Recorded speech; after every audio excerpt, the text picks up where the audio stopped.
I have like 40 rappers in my top five. I got 15 producers in my top five producers. I definitely have an East Coast bias to what my answer is going to be for this one. I think it's We Major. That beat is fucking insane. There's so much going on in it. But I truly, deep down, I love this album. Jordan Ward's Forward, my favorite album of the last 5 years.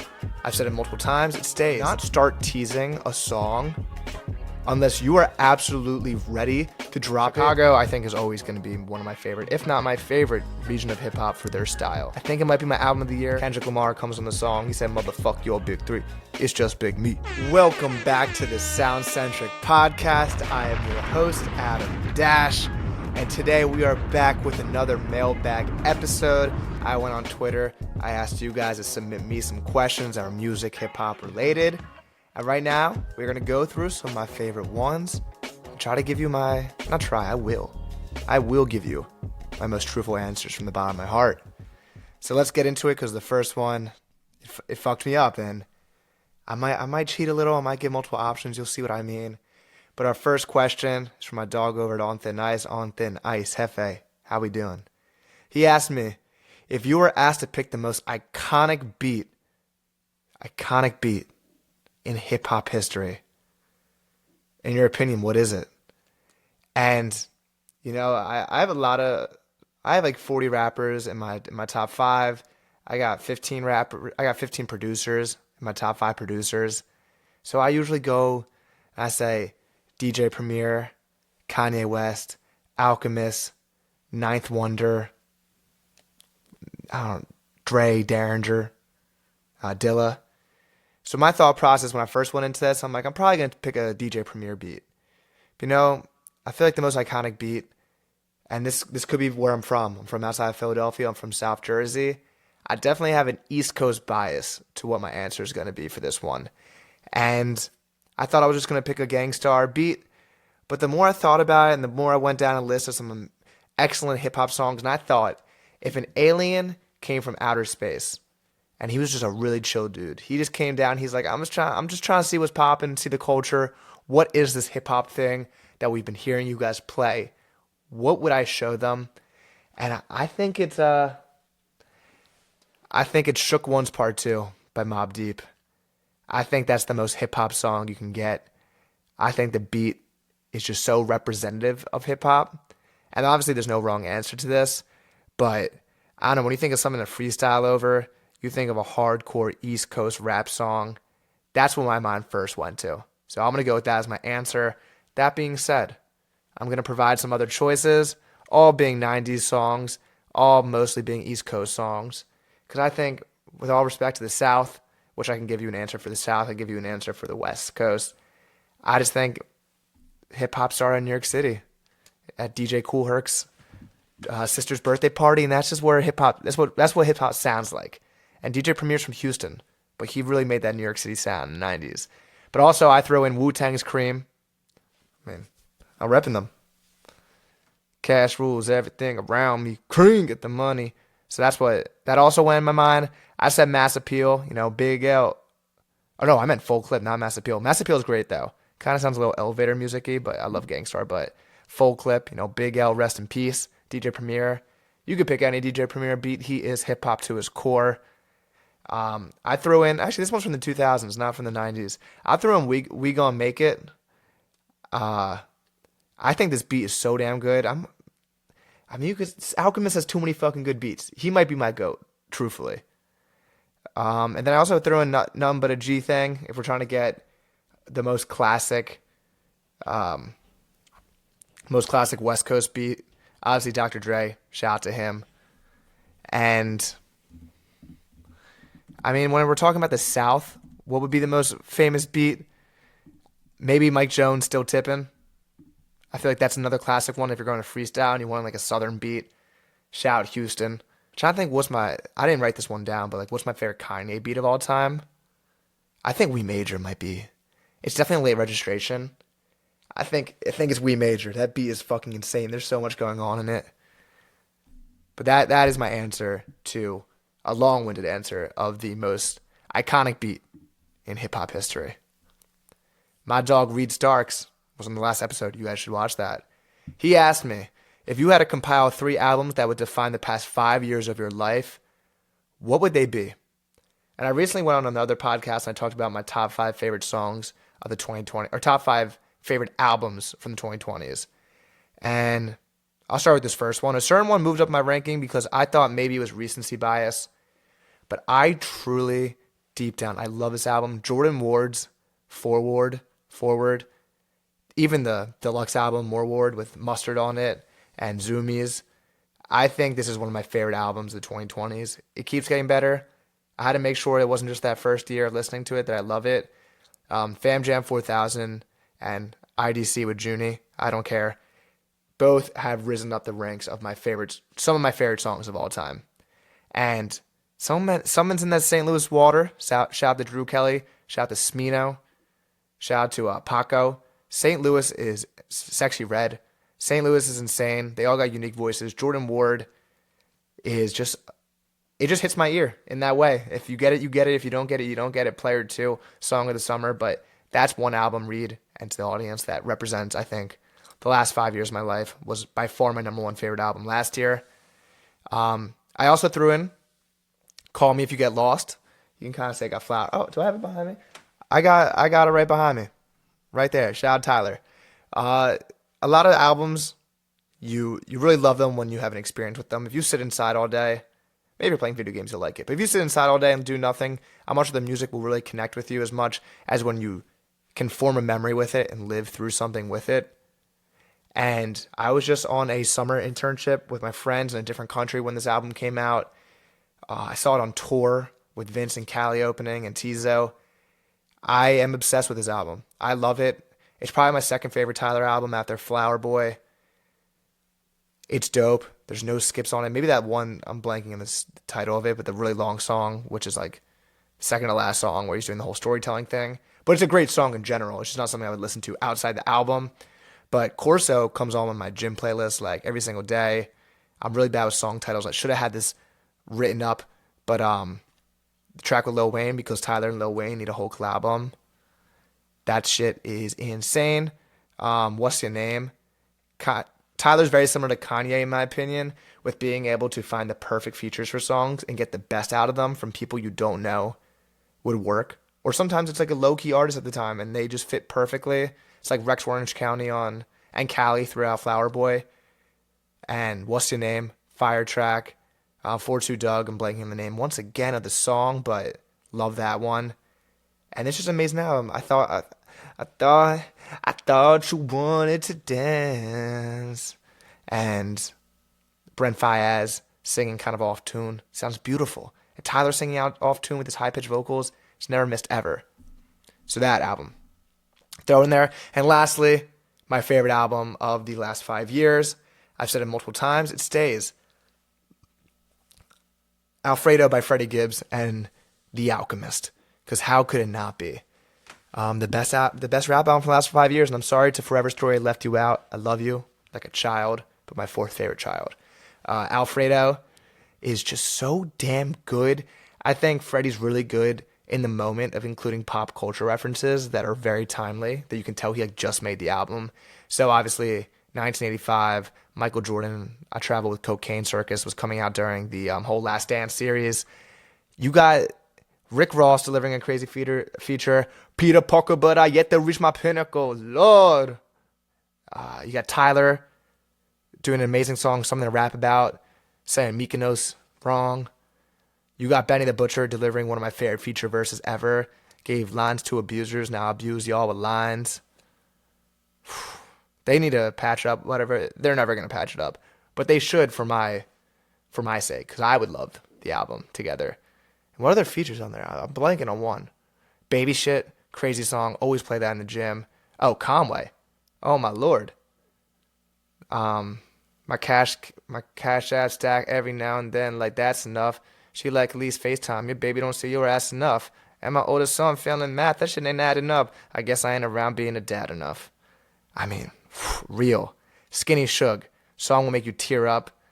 I mean, him talking about selling drugs, knowing that he sold drugs to the person that sold it to his uncle who passed away from an overdose, knowing he supplied the person who sold it.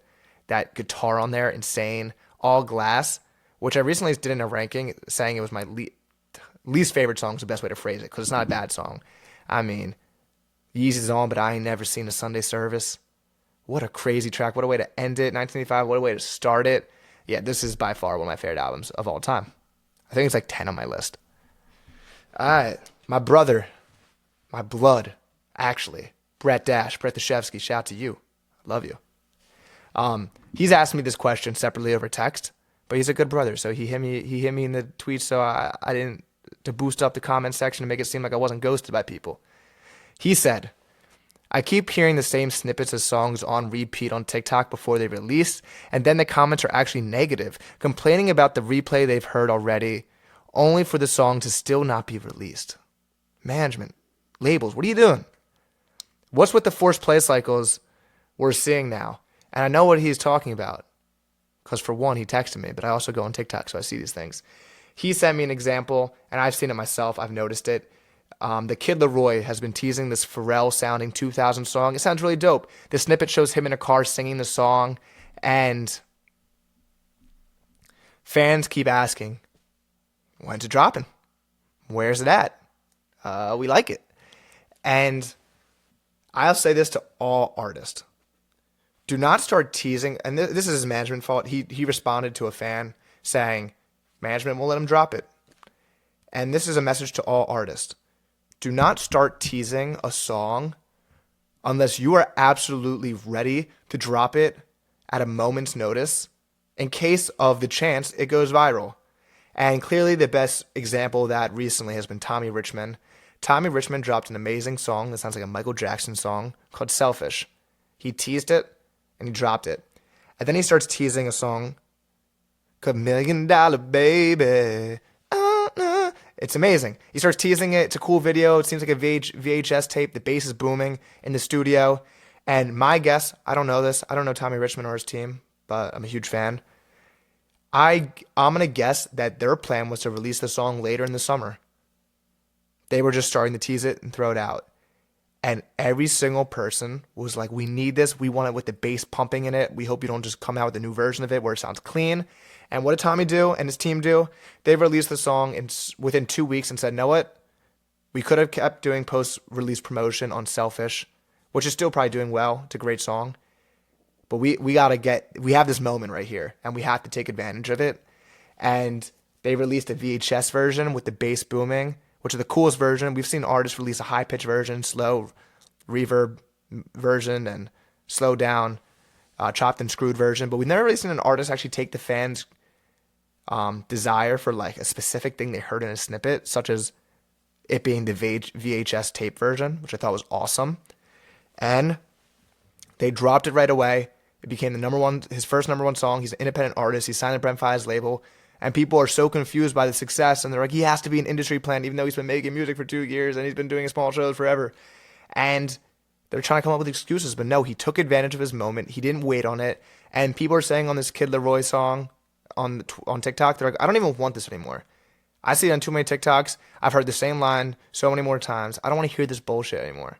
It's not bullshit. It's a good song. But I don't want to hear it unless you're going to drop it. And it gets played out. And $1 Million Baby could have easily gotten played out because you keep seeing people do some like TikTok dance to it. I can't do the dance, but I can do a little shimmy. And they took advantage. And then they did it again, which this is my opinion. I thought they could have let $1 Million Baby ride out for a little bit longer because it's still like, I'm not sure if it's positive, but I think it's still top 10. And I thought he could have just like waited till it started dwindling. That being said, they started rolling out and posting snippets of a new song called Devil Was a Lie. Started popping again, and those TikTok comments came. People were saying, I've heard this too many times. You better drop it this week. And what did he do? He came back. He dropped it. I'm not sure it's doing as well because it's really hard to get a number one song, especially twice in a 2-month span. But he killed it. I've also heard that his team is specifically doing smaller shows on this tour, like 1,000-person shows, because he really wants to start their career. We see a lot of artists that are jumping on the Rolling Loud stage. They're jumping on, I think Sexy Red's doing an arena tour for her first tour. And hey, if you can do it, I mean, get your money. But I love what his team's doing, really taking the steps. I saw someone, I'm not going to take credit for this, I saw someone compare his career to Jack Harlow. Jack didn't like have TikTok to post what's poppin', but Jack had a fan base. It was strong. He was already touring before this. He already had amazing music, and he took advantage of what's poppin', and he became a superstar.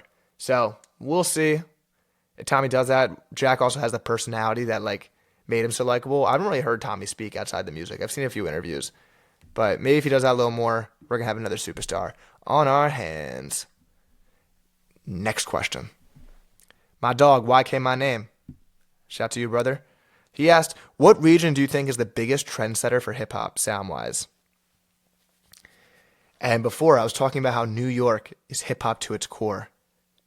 But no longer is New York City whatsoever the trendsetters. I see people talk about this all the time, and it's just because of social media now. There's not as much regional language. People from New York are using Cali, they're using St. Louis, they're using Chicago, they're using like Midwest slang because you see it on TikTok and you use it. And there's not as much of that. Like New York doesn't have that sound right now. I mean, Cash Cobain's making something cool, but it's not New York.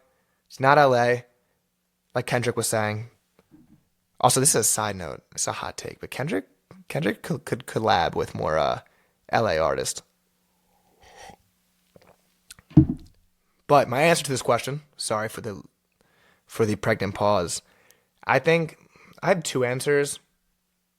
So Atlanta, obviously, for this whole movement in rap, starting like 2016, definitely before then, because Future was before then. But that whole trap sound movement, Migos, them, huge. It's still in hip hop. It's still prevalent. Gunna, Lil Baby, Young Thug. I mean, how could you not mention Atlanta when you ask this question?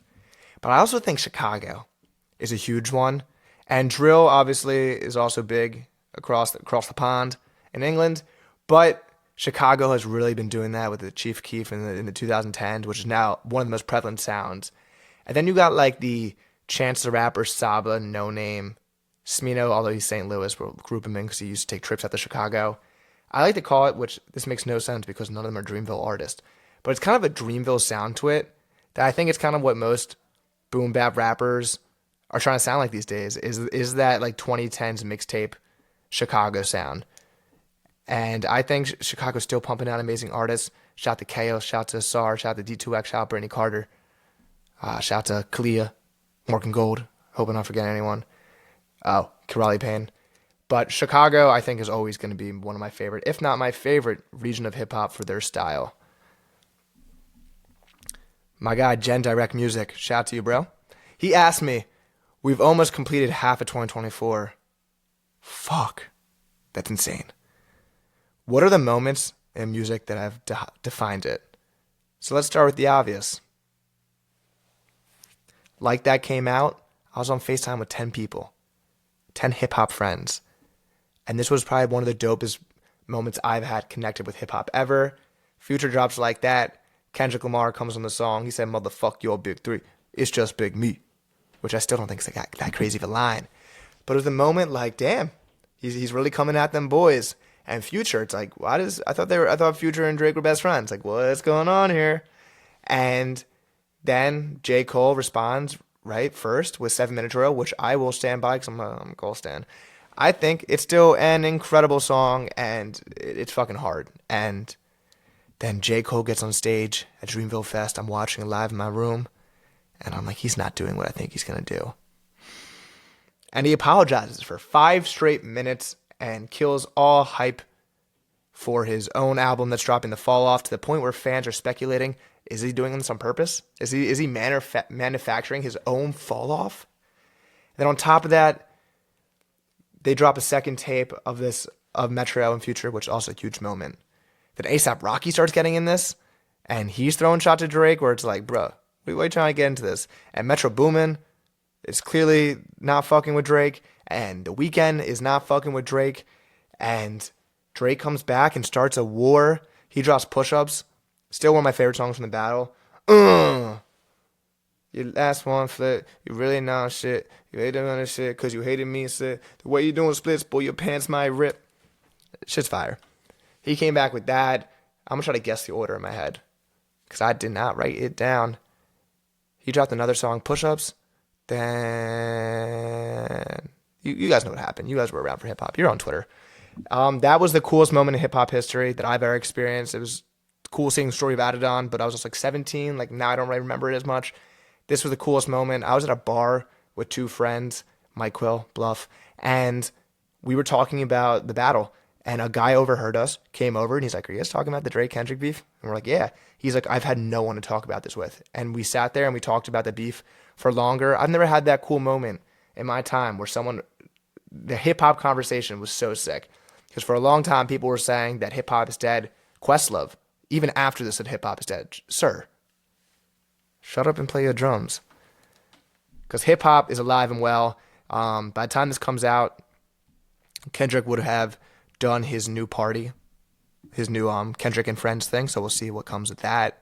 So that's obviously the biggest moment of the year. It's the biggest moment of the last 5 years. It's the biggest moment of the last 10 years. Is it the biggest moment since Jay-Z and Nas?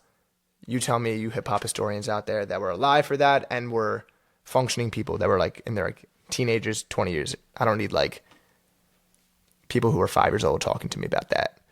Some amazing other moments that I'd like to talk about. Because before this, J. Cole surprise drop, might delete later, which is still top 3 album of the year for me. That was sick. I can't believe it was the one night, Thursday night, that I went to bed early and my favorite artist ever dropped the surprise album. And don't get it twisted. It was very cool that J. Cole and Drake went on tour. Two of the biggest three of a generation came together, dropped Evil Ways. They dropped First Person Shooter, 2 great songs. They went on tour in a parallel universe. Imagine if Drake, Kendrick, I mean, this was such a cool moment, but I'd rather Drake, Kendrick, and Cole be cool with each other, making music, going on tour. That was so awesome. Another big moment, Vultures 2, Vultures 1 dropped. I'm not sure if Vultures 2 dropped. Kanye, whatever he does, it's a big moment in hip hop. It's defined hip hop. Even though I don't play the album as much, Carnival, huge song from it. Love the one with Freddie Gibbs. Eminem returns with Houdini. He announces that he'll be dropping his next album, The Death of Slim Shady. Anything Eminem does is a big deal. And then lastly, I wrote down TikTok and UMG's fight, where for a while, you could not post any music from a UMG artist. UMG, Universal Music Group, is the biggest label. And this caused a lot of issues for your favorite TikToker and your favorite rising podcaster who liked to use instrumentals in his videos and had most of them get muted. So shout out to TikTok for figuring it out, and shout out to UMG for putting your music back on there because you were fucking your artists over who get exposure from that app. That was dumb. Okay, last question. My guy Sir Shams asked me, what's an album you should have bought but you passed on? And it's an easy answer because it happened this week. I don't have a vinyl collection yet. I've been telling myself I'm going to start a vinyl collection. It's Why Laud, Anderson .Paak Knowledge. It should have started with that. I think it might be my album of the year until Andrew Kelly drops his album. Cause I'm not even just saying that because I manage him. It's really fucking good. But Why Laud, I wish I bought beforehand because I would love it. The vinyl's cool. Battlefield is a crazy song. Standing in the middle of a battlefield, I had a pick a sounding. That's crazy. It's an amazing album. I like that Yes Laud. It's like a very pro-sexual like type cocky Anderson .Paak, and this one clearly it's about his divorce, hence Why Laud. So that was cool. And Sir Shams also asked me, which 2 artists do you want a collab album with that no one else does? Key word, key phrase, no one else does. So I had to think of something really random. So I mentioned this dude a lot today, so maybe it doesn't sound as random. Give me Freddie Gibbs and pair Freddie Gibbs up with T-Pain. You didn't think I was going to say that one. Give me Freddie Gibbs rapping, because they're both guys that can like talk their shit. Because T-Pain talks his shit. And the easy choice here, like not easy choice, but I was going to say like T-Pain Smino, but like people do want that. I don't think I've ever heard someone say Freddie Gibbs T-Pain. I think they could find a mutual ground on instrumentals. Honestly, I could see T-Pain doing some amazing choruses on Alchemist or like those types of beats. Because T-Pain's incredible, and I think they'd make some music that'd make me feel cool as shit, as they both always do. And I think it'd be amazing. And no, I don't think I've ever heard a single soul bring that up. T-Pain, Freddie Gibbs, but T-Pain should also work with Jordan Ward, and T-Pain should also work with Smino more, because Anita Remix is one of my favorite songs ever too. But shout out to everyone who gave me questions this week. If you made it to the end of the episode, God bless you. I love you. You can find me on social media, Adam-_DASH on Instagram and on Twitter and on Threads if you're one of the 5 people that use that app. And you can also find Soundcentric on TikTok. I think the account's Soundcentric Music. I should know that. Instagram, Soundcentric Music. I think I should know that. And hey, if you're a new artist and you're dropping music soon, please put me on. I'm always trying to find new artists, highlight new artists, talk about y'all. I want to start streaming soon. It will happen. I will stop being lazy, and I will figure out OBS and whatever that shit is so I can properly hear your music and you can properly listen with me.